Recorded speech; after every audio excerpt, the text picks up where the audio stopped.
sa ginanap na historical marathon event na isang araw lang takbo. Patuloy na sinisikap ni Kuya Daniel upang maisakatuparan ang libreng pagpapaaral para sa mga kapuspalad nating mga kababayan.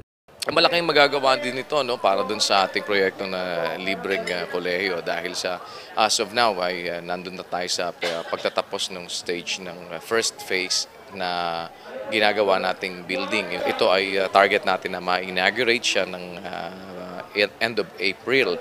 Sa Hunyo, bubuksan na ang kolehiyong magbibigay ng kinabukasan upang maipagpatuloy ang mga nabinbing pangarap dahil sa kakapusan sa buhay.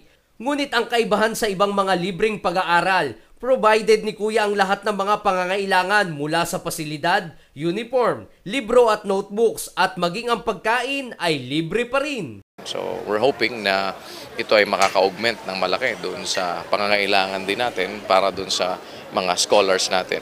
Yung kailangan nila sa eskwelahan, pati yung mga libreng meals nila.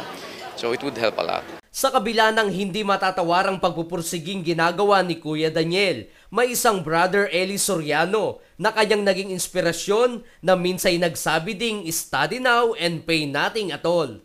Isang tao na ayon sa kanya'y naging dahilan kung bakit nanatili sa kanyang kaisipan na ang paggawa ng mabuti kailanman ay hindi magbubunga ng masama. Naniniwala po ako na yung pagtulong nila sa kapwa, taos po sa kanilang puso. Maging po yung fun run o yung marathon po na ginawa para po sa amin.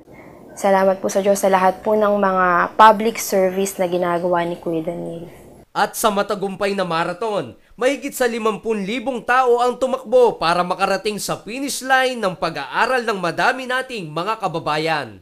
Pong Mercado para sa Hataw Balita ng UNTV News Worldwide.